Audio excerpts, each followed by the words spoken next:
Okay, good morning everyone. Good morning, sir. And first of all, thank you for the opportunity as given to us to present about our presentation regarding the President of Bill Clinton, the 42 President of United States.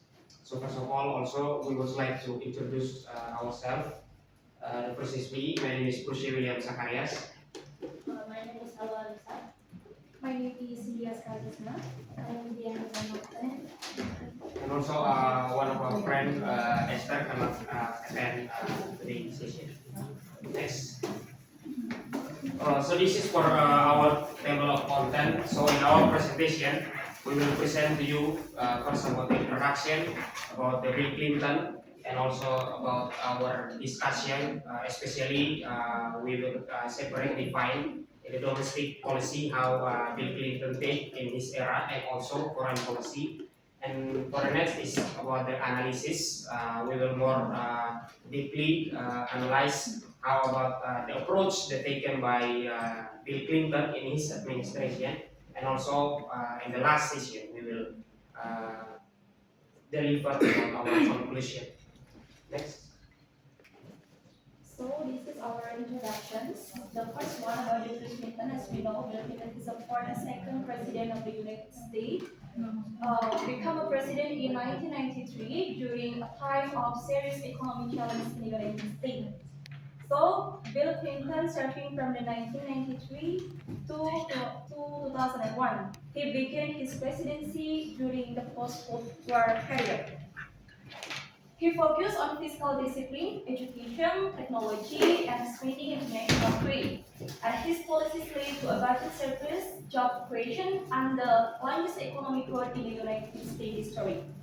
When the United States facing significant economic challenges, including a federal budget deficit of $290 billion, high unemployment rates, and low consumer confidence, to address this issue, Clinton implemented economic strategy focused on fiscal discipline, especially and also investment in education and technology. So, and also in the international markets. Thus, policies successfully turned deficits into a budget surplus, create over 22 million jobs, and also reduce unemployment to its lowest level in more than 30 years. His administration is recognized for overseeing the longest period of economic growth in the United States history up to that time. Next. So this is our research questions. What were the key policies and decisions made by President Bill Clinton during his presidency, and how did they impact the United States?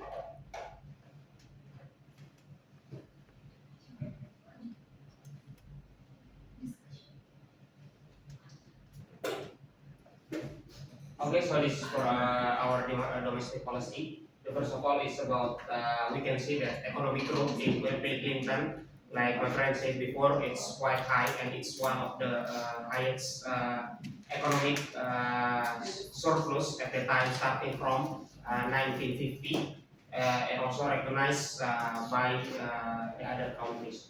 So, and next, it's about the welfare reform. Introduce welfare reform to reduce government dependency, promoting work and personal responsibility, to criticize work and addressing poverty causes, and also North America Free Trade Agreement. And so we can see that in his era, also when Clinton first his campaign when he wanted to become a president, one statement that he said that the economy is the reason why the people of United States choose me.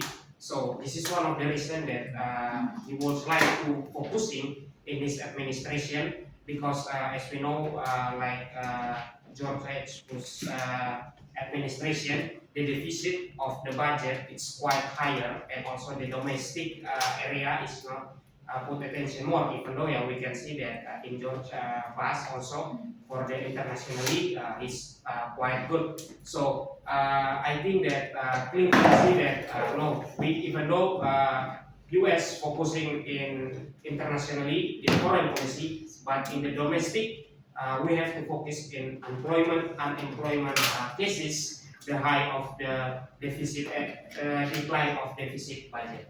Next.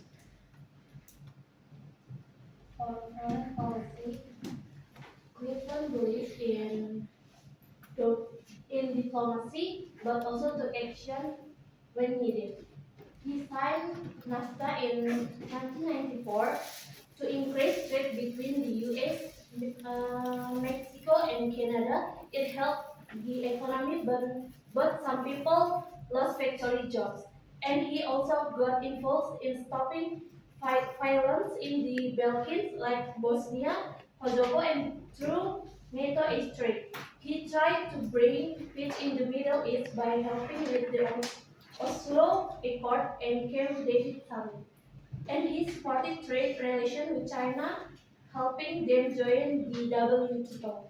And last, after the US embassies in Africa were bombed in 1998, he ordered limited aid trade on terrorist targets. Okay, for the next is controversies and impeachment. For the first is economic prosperity. One of Clinton's most notable achievements was the economic prosperity during his 2 terms in office. Under his administration, the U.S. saw robust economic growth, a budget surplus, and a reduction in the federal deficit. These successes were largely attributed to Clinton's policies, such as welfare reform, tax hikes, and taxes for the wealthiest Americans, and the trade agreements like NAFTA. And the second is Monica Lewinsky scandal. This scandal became one of the biggest controversies of Bill Clinton's presidency. It was revealed that he had a sexual relationship with Monica Lewinsky, a White House intern. Clinton initially denied the affair but later admitted it after evidence emerged. The main issue wasn't just the affair, but the cover-up, including lying under oath and obstructing justice, which led to his impeachment by the House in 1998. Although he was not removed from office by the Senate, his personal reputation was damaged. However, many in the public continued to support him due to the strong economic performance. The scandal highlighted the tension between personal morality and political power and its impact on media and public opinion. Okay, the third is impeachment. In December 1998, this House of Representatives impeached Clinton on charge of perjury and obstruction of justice. He became the second U.S. president to face impeachment. The fourth is Senate acquits Clinton. In February 1999, the Senate acquitted Clinton, allowing him to complete his second term. The The impeachment did not lead to his removal from office, and the last is impact on legacy. Despite the scandal, Clinton's policy in foreign diplomacy, economic reform, and welfare shaped in the United States, contributing to long-term prosperity and global influence. To restate my friend statement before that even though Bill Clinton have a scandal and also he almost have impeachment of removal from the office as a president, we can see that his legacy in economic for the reform of economic and also the data that shows that the economic growth in this era is quite good and quite higher. So it's one of the reason that even though it's make a public trust to him is becoming less, but and also its impact for the Democrat election in the next election because one of the scandal that from the Clinton in his last period. So we will see that the effectiveness of Clinton economic policies that strengthening him at the time with his scandal. So at the beginning of his administration, Clinton faced a national deficit, also we have said before, it's quite higher, around 219.4 billion from the previous government. And in addition, non-defense public investment, it's declined from 1.8 to 1.9. So this is one of the set data. We can see that at the time, United States is a unipolar. They are good in foreign policy, but in the domestic, it's not quite good. So it's also we can threaten the unipolar position of United States at the time. So we can see that Clinton see that this is a problem that have to resolve at the time. So we focus in economic era to reform, especially in his in his approach. Clinton had to maintain an inflation balance, reduce the national fiscal deficit, increase employment, and cover the country's still very high debt. It's according to Morgan 2004. Morgan compare about Jimmy Carter and also Bill Clinton administration in the aspect of democratic economic approach. So furthermore, Morgan added that Clinton economic approach differs significantly from Democratic Party traditional Keynesian approach. What is Keynesian approach? As we know that Democratic approach in economic, Democratic Party approach in economic, it's also quite close with Franklin Delano Roosevelt approach in 1930 when the economic depression at the time. So United States and Franklin Delano Roosevelt from Democrat Party, they take Keynesian approach. What is Keynesian approach? It's more focusing. It's different with classical economic. That classical economic argue that the country must to minimize their power in the market. Let the market mastery the economic. But because at the time it's the depression, Franklin Delano Roosevelt see that as a government, we have to take intervention and also maximize our role interest in this aspect. So Kaizen approach it's more to improving the government role, but not less for the market. But for Clinton era, he is not. It's not remove the Keynesian approach at the time, but he also the value of Keynesian focusing in the middle class, that get impact from the economic. So he's also affected, but he is more progressive and pragmatic way. He is not in Keynesian. He is not also in the conservatism economic approach. Clinton was more pragmatic and not discard the Keynesian principle of democracy. He was more cautious in taking action. So we can see in his first administration, instead of rushing to cut taxes, he is focused on reducing debt and interest rates to avoid burdening the middle class. As a result, during Clinton administration, the U.S. economy grew by 50%, and also with gross domestic product reaching 10 billion trillions dollar, accounting for a quarter of the world economics. It's quite high. So, and also the employment rate it's fell to 4%, and 15 million jobs were created in his administration. Next. So for the Clinton's foreign policy approach, so we ask in domestic he is good. How about in foreign policy approach that taken by Clinton at the time? Clinton foreign policy strategies was to promote democratic. So we can see that the presidents of the U.S. we can see their background or their party that they take. For the example, Clinton from Democrat, we will see that the value that Democratic Party will bring when in their administration, or when we can see Republic, what will Republic focus? So in Democratic, they are also focused in foreign policy. What they are focusing is to spread the democracy value, human rights value to the other country. So it's one that take by Clinton is not only focused, oh, we can resolve the problem, for the example in Iraq invasion or in China, but we have to spread also human right value, democratic value, and so on. So to emphasize the United States as the world, so Clinton said that we have to make United States as world policy, so to become more active.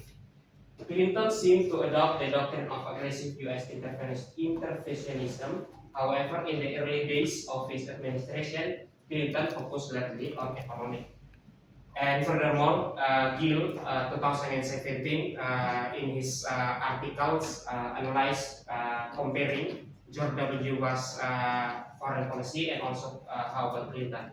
Gill adds that Bill Clinton's vision of spreading democracy and human rights was evidenced by the expansion of NATO membership with the accession of Poland. See, he knows that some of the rise of East country because the fall of Union Soviet, some of the country was created, and also the country like Poland, Czech Republic, and Hungary, where at that time is more close to the communist approach. So like Clinton wanted, we have to also spread the democratic value. So he also participated at the time for the joining of these three countries. When they join to NATO, it also means that they have to also follow the democratic way.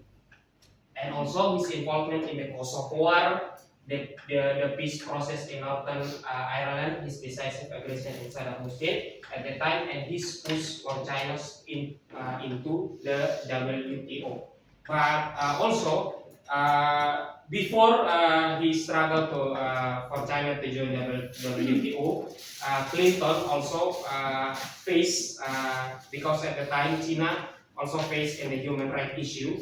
So Clinton also focused to China. You have to focus to resolve your human rights issue. Even at the time, economic of China it's slow growth at the time, but he criticized the human rights issue in China internally. But Clinton said that this is will impact for the conflict, so he chose to stop.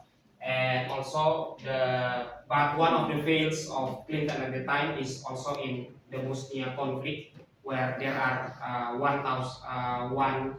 around 1 million casualties, and also in there some of the critic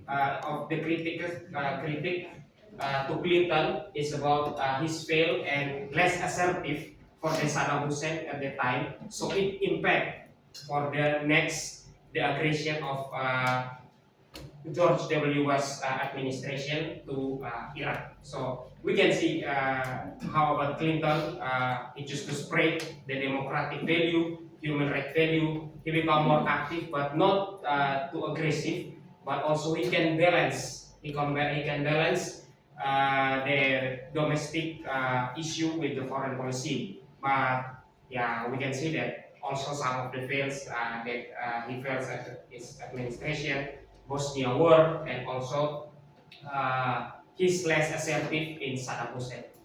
Next. So for our conclusion, it's about first is strong economic growth at Clinton.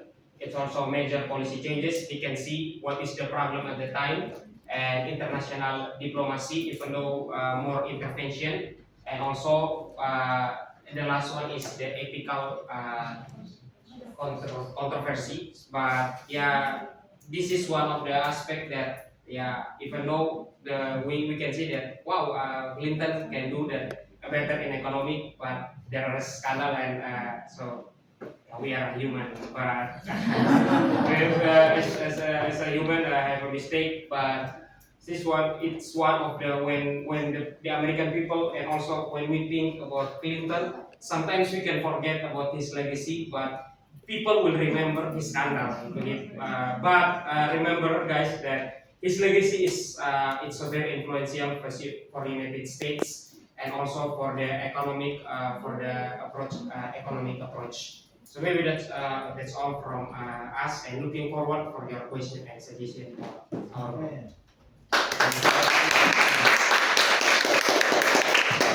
Okay, so questions, comments? I think that's some interesting issues or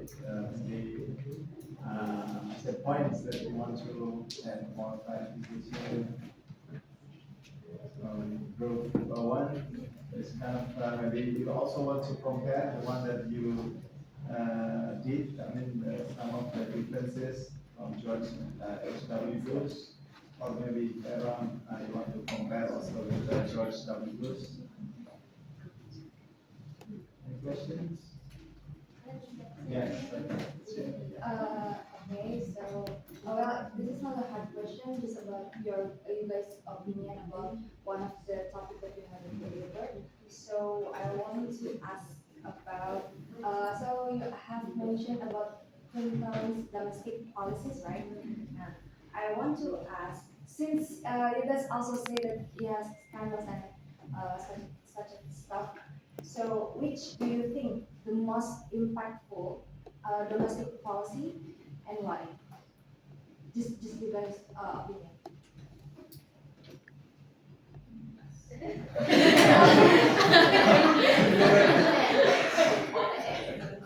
Yeah, again, thank you very much for the question.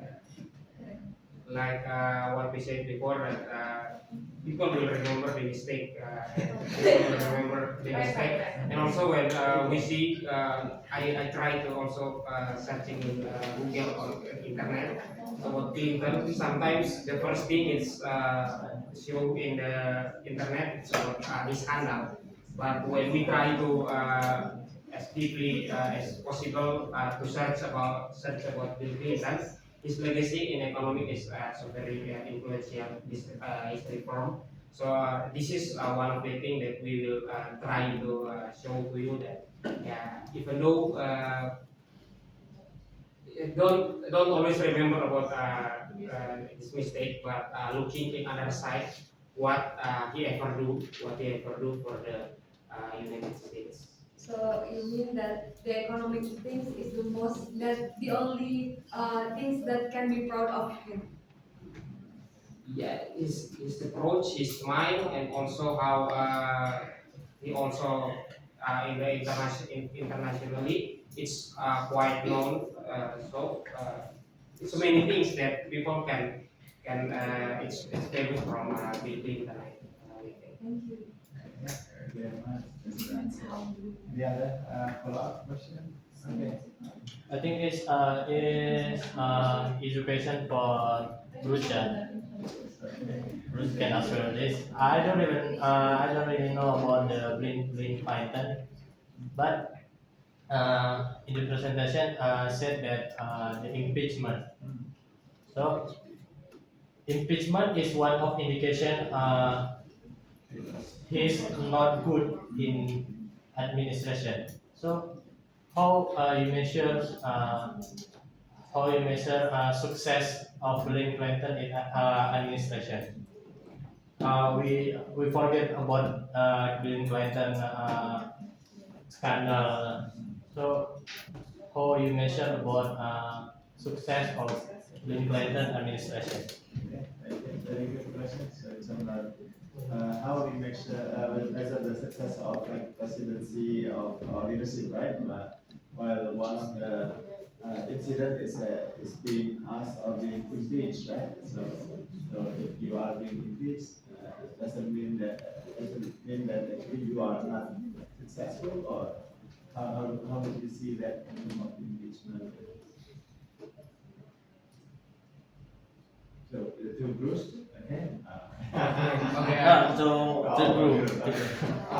maybe I will answer and some of my friends will add some. I think that because when the Congress and also the Senate choose to take impeach or remove the Clinton as a president, I think that this is one of the assertive action taken by the Congress, because when we see it's in the aspect of morality, when we see that he is a president but he can do a cheating, it's also the not only the people at the United States but the world will see that all United States just let the president doing achieving, and the morality of the not just the president but the morality of the United States will see that it's low, but the action that taken by the Congress to take an impeach and also to remove the Bill Clinton at the time, I think that that's one of the good action.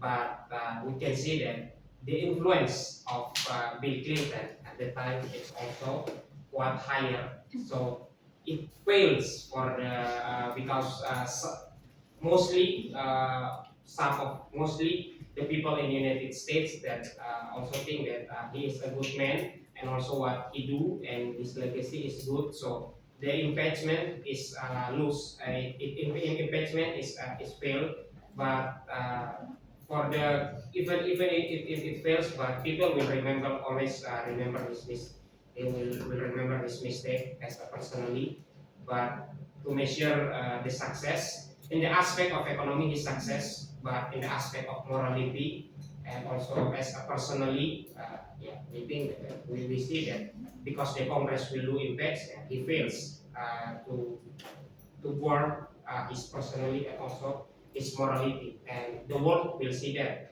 But in the aspect of economic and also in the aspect of uh, foreign policy, it's one of the success president. So maybe that's it. So some of our friends wants. Maybe Salah want to add? That's fine. Okay. Thank you very much. Okay. So, oh yeah. Just point out some interesting aspect. Okay, so you can see that there is yeah. So we will keep your question for the next. Yeah. Okay. So we see a kind of a contrast from a previous presentation. Bush 41 and Bill Clinton, when being asked about what does it mean by responsibility, what does it mean by U.S. foreign policy itself, right? So George H.W. Bush, seeing that the foreign policy in very, maybe we can use this very traditional, conventional understanding of foreign policy means that maintaining peace, also maintaining the multilateralism, consensus, focusing on the security issues, while many scholars see Bill Clinton as a non, what you call it, a non-foreign policy president because he doesn't know anything about foreign policy. Some even people say that. But maybe just like using Bruce's explanation that his foreign policy is actually his economic policy. Right? So his economic policy is the foreign policy. And we can may draw a little bit parallel, maybe it's not fit 100%, but we can see in the case of Indonesia, we have President SBY with President Jokowi, that one is very much assertive in showing Indonesia roles in the global affairs, while the other one is very much pragmatic in terms that, yeah, foreign policy is for the benefit of Indonesian economy. Or, okay, so don't care about this, but focusing on how to improve, bringing the economic benefit, bringing also investment, infrastructure, so that that's things that we may also see how publics also swinging from maybe one is from seeing the most important foreign policy is this, and then coming to another also the spectrum. The second thing is yeah, you brought up this scandals or the also the impeachment. So this is bringing us to kind of the very classical questions when talking about leadership, right? So would you like to choose the leaders, or good leader is the one who can efficiently, effectively achieve the goals, maintaining the nation secure, bringing welfare, and he doesn't care about his individual morality. So this is the maybe like a Machiavellian approach in Principe. They said that the virtue of a leader is actually the protecting your country. So it's a little bit different with the individual virtue. And some of maybe us seeing that leaders, this is the virtue of the leaders. But others maybe see that leaders need to be good person too. So if you have a bad persons, maybe you assume that okay, he's bad, will be bad leaders, right? So this is part of also the discussion that we need to have, or do we need to be a good person to become a good leaders, or actually this thing is something that's separate. You can still be a good leader, but you are or say kind of crook or bad or cheat or something like that. So this is the also the questions in terms of politics, or we as a citizen asking this question when we are choosing leaders. Yeah. And lastly, okay, so the next thing I'm telling you, not as a lecturer here, but as a Kaprodi. So Monica Lewinsky is an intern in White House. Okay. So you will be doing intern, right? Okay, so you will do intern next semester, right? Yes. Right? Okay.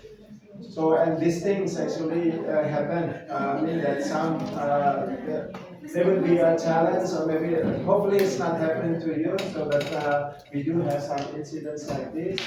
And I'm telling you as a Kaprodi, so I want to make sure that if that happens, you need to report, directly to us, to inform us that we find solution. I know there is a pressure happen because when you are doing intern, you want to perform well. You don't want to, because your grade as being kind of put on balance. Means that if your supervisor asking you to deal this and that beyond your job descriptions, and you refuse to do that, he or she may kind of giving you bad grades. Well, internship mostly of the grade is from your supervisor, right?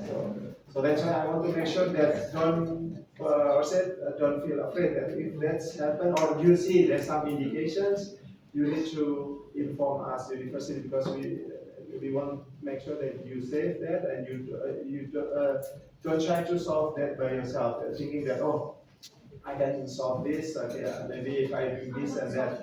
Because and you need to also know the boundary, because there's incidents that the supervisor asking the intern to work overtime, coming to personal or say to the house, telling that, oh, this is part of the job or something like that. So please make sure that you be careful on that. Yeah. So and the most important thing is if that thing happen or you see it's coming, so you need to inform us immediately. So don't say grade can, so we can or say organize that, or we can forget about this grade or completion of internship, but your safety is number one. Yeah, that's first want to make sure of that. Yeah, it's not only for girls, but because we know this happen also for the boys, because there's a supervisor asking this our student boy to come into the house, and yeah, you can imagine something good. So, but he already said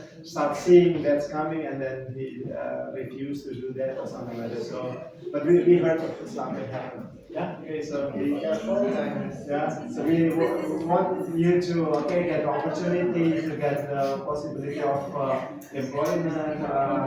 That's maybe internship is your door to the future employment. You like that job, but sometimes there's also problem or bad person on that, so you need to let us know. Yeah. So let also your friends know about this, because you want to make sure you're safe. Yeah. So thank you very much for the thing. Please complete the assessment, and then we go to the last group for today. Yeah.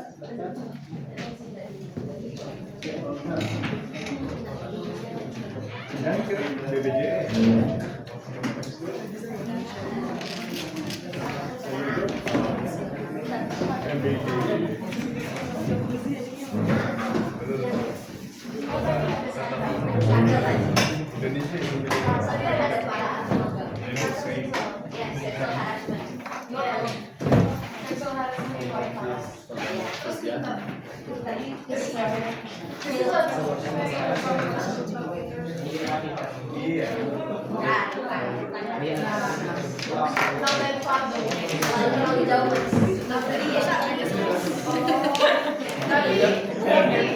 Tapi if you have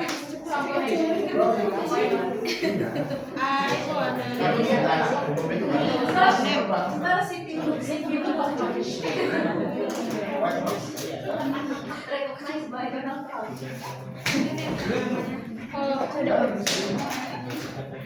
I used to have dinner with Donald Trump, you know. Say. Good morning, everyone. Good morning.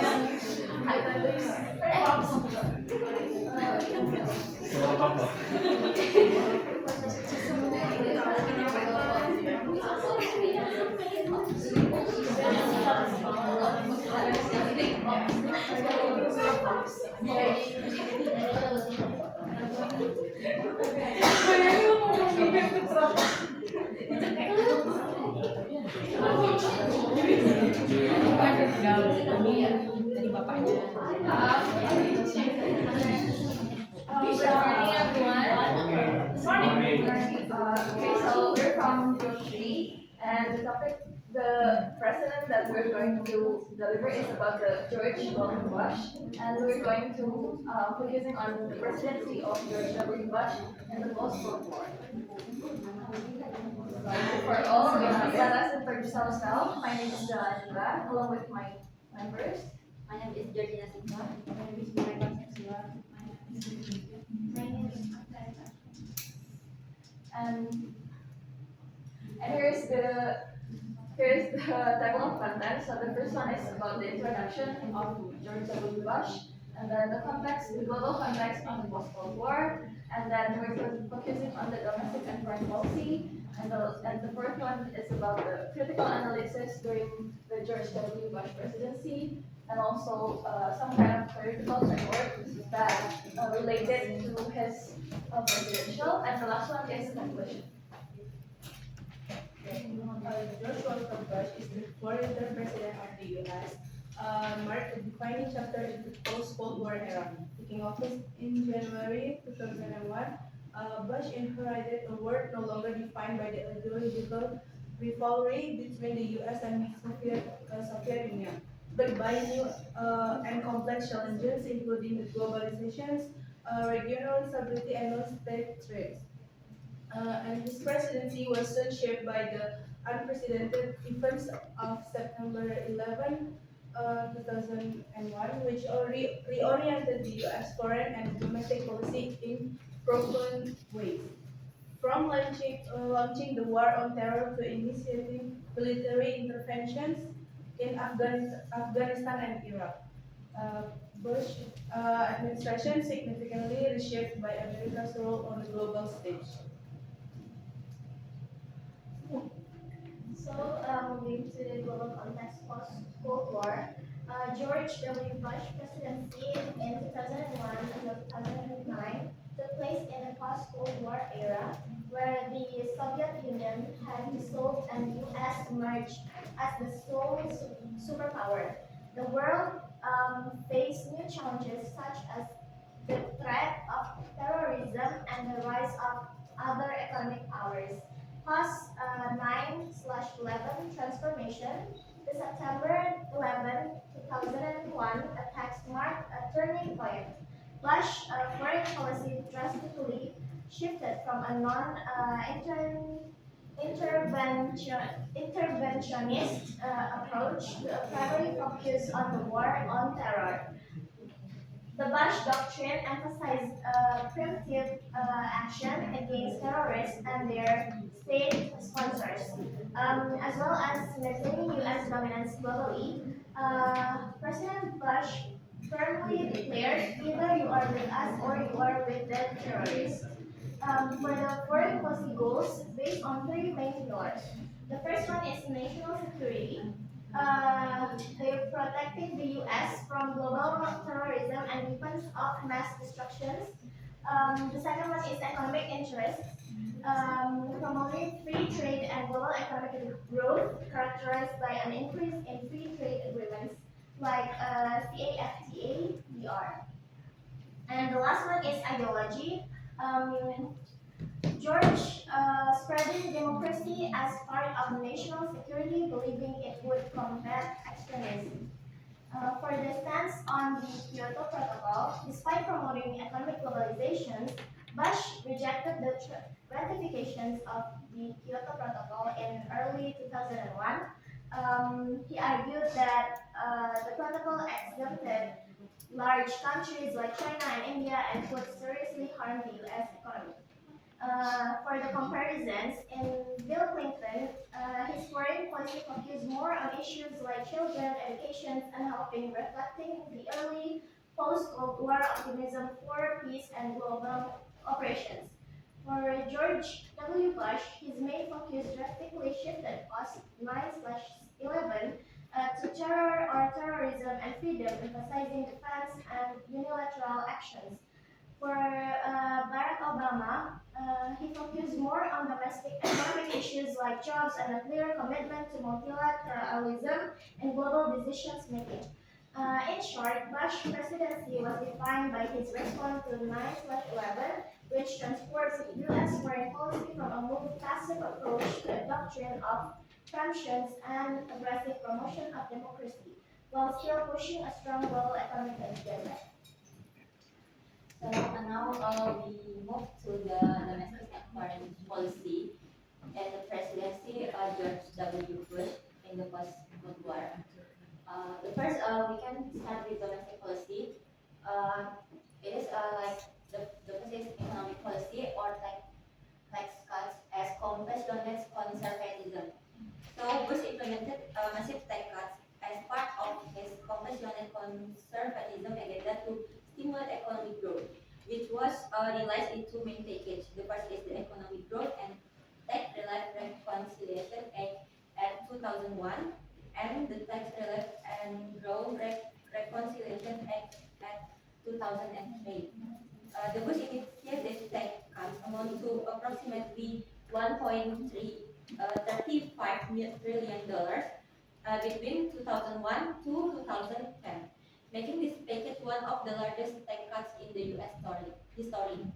This package includes income tax rate reduction, tax cuts for the wealthy, and tax cuts on dividends and capital gains. Although intended to stimulate economic growth, this policy was also criticized for significantly increasing the budget deficit. And the second one is about Homeland Security and the Patriot actions. After the September 11, 2001, attack like a terrorist attack carried out by 19 hijackers from the militant group Al Qaeda, the Bush administration implemented stricter domestic security policies, including the creation of the Department of Homeland Security or DHS, and the passage of the Patriot Action, which expand intelligence oversight and domestic law enforcement power. And the third one is political divisions and the path of government. Because according to several studies, the Bush administration was vulnerable to strong political differences, both within the public and in Congress. And move to foreign policy. The first one is the Bush doctrine for countering terrorism. He implemented a policy of preemptive strikes against the threat of terrorism. One example is the invasion of Afghanistan and Iraq, which aimed to topple governments suspected of supporting terrorism and producing dangerous weapons. And the last one is diplomacy and alliances. Here, administration also focus on spreading democracy and strengthening cooperation with friendly or alien nations. However, its unilateral and harsh approach to addressing certain issues actually strained relation with some countries. Okay, so now moving on to the analysis and criticism of George W. Bush presidency during the 2001 until 2009. So the first one is the strong leadership after 9/11 and the launch of war on terror. This shows that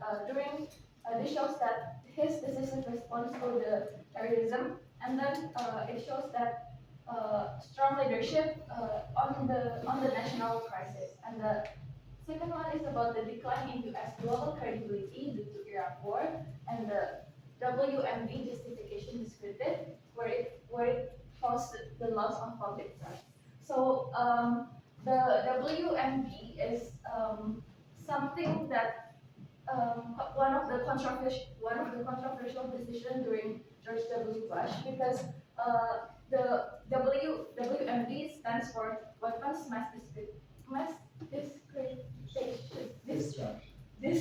Destruction, where it was later found false. So it shows that America's credibility began to begin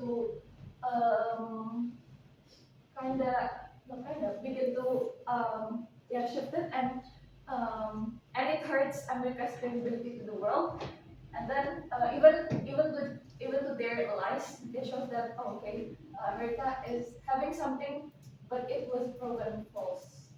And then the fourth one is increased military spending that it raises the national deficit, where the war also caused a sharp increase in military spending that caused the national deficit. At the same time, Bush is neglecting the domestic issues on the economy, healthcare, and education, where the use of torture during the interrogations at the Guantanamo Bay and the massive surveillance under the Patriotic Act raised concerns both at home and internationally. And then, this one, the Guantanamo Bay torture and surveillance. So Guantanamo Bay is jail where what some of the terrorists is getting their punishment there. So, but Guantanamo Bay is something. But Guantanamo Bay is one of the arguments said that it is.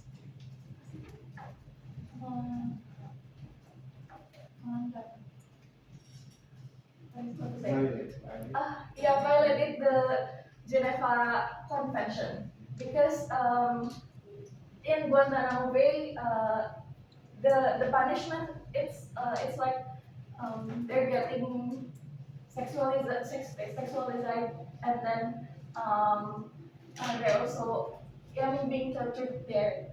And the next one is about the long-term consequences, particularly in the Middle East stability following the Iraq contributed and the rise of extremist groups, including ISIS.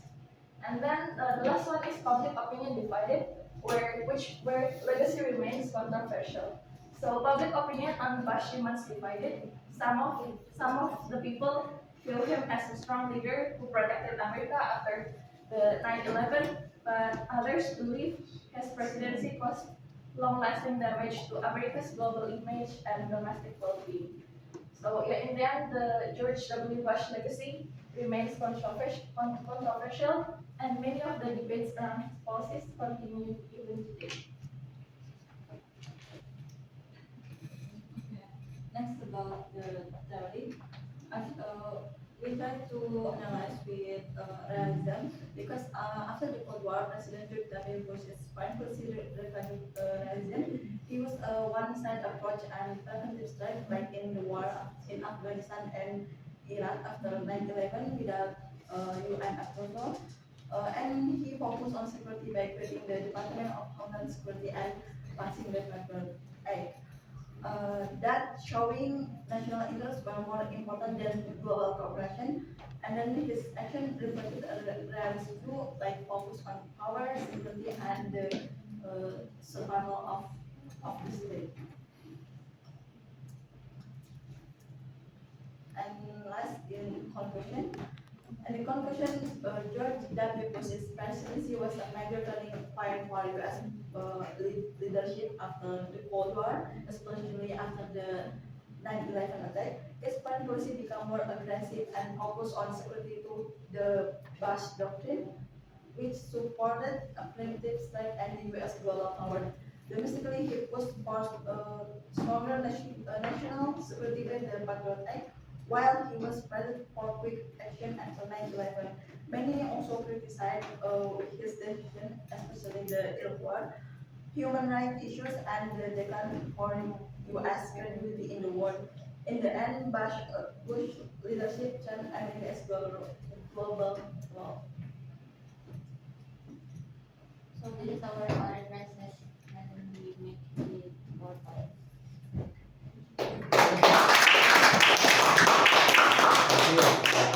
Yes, it's a very interesting transition, yeah, from Cold War when your enemy very clear who's your enemy, so you can focus on how to compete or maybe challenge or respond to this very specific enemy. But then you are alone, no competitions, no rivalry.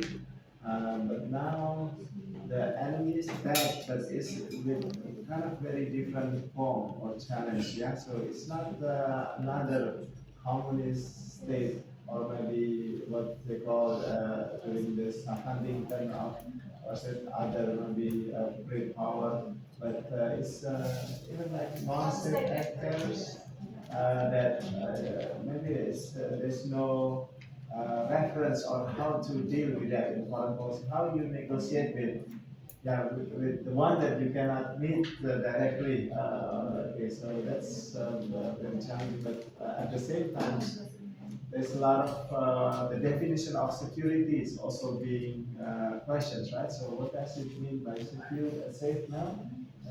There's no nuclear from other countries, but you feel threatened, you feel terrorized or something like that, then but how? So do you wait for others to act first, then you can respond? Because this is how conventional war happen, right? So you declare war, and then you prepare your troops or army, and then you fight. Okay, but now, okay, because when you wait for them to attack, it's already too late. But if you attack preemptively, so they are not doing anything yet. So how can you say that they are bad person? They are not doing anything yet, right? So because let's say terrorists just planning to do something to President University, but so can you just capture him or detain him?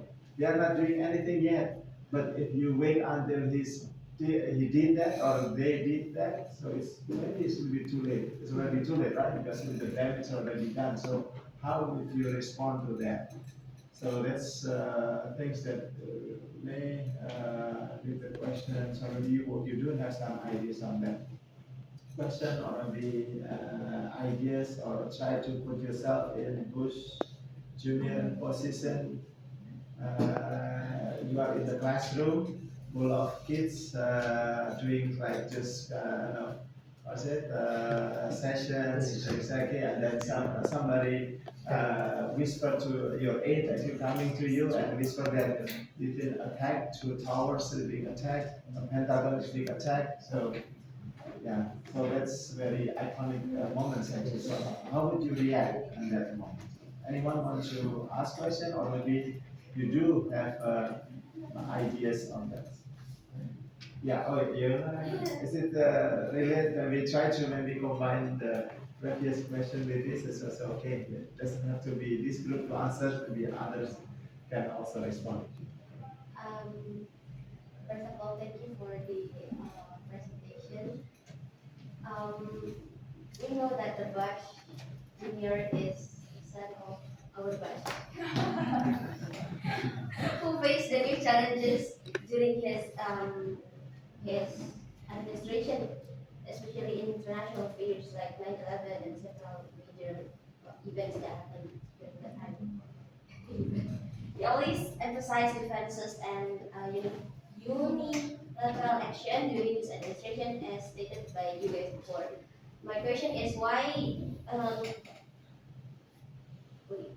my question is why did he issue some impulsive policies, especially when U.S.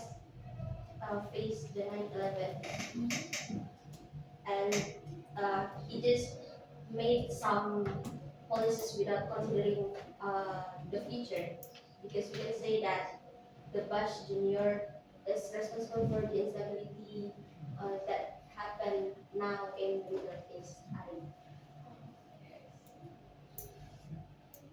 Thank you.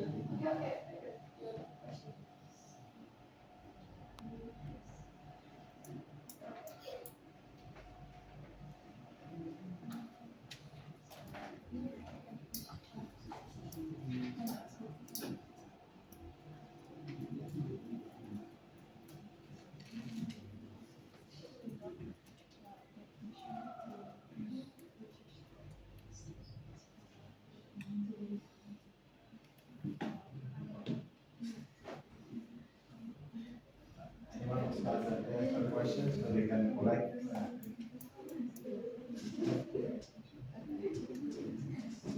One for now.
So, thank you, Yoy, for the questions. I think, why did he choose to do something? I mean, like impulsive actions or impulsive policies during that time, because we well know that just like Sir Sigit at some points that during his presidency he is facing not just the state. I mean, like they're having problems not only with their alliances or anything else, but this is something new where um, George W. Bush is facing problems with the non-state actors, and there is no history back then before George W. Bush in responding that in the foreign policy. But at the first place, we think that this is because of the shock and urgency of that problem. So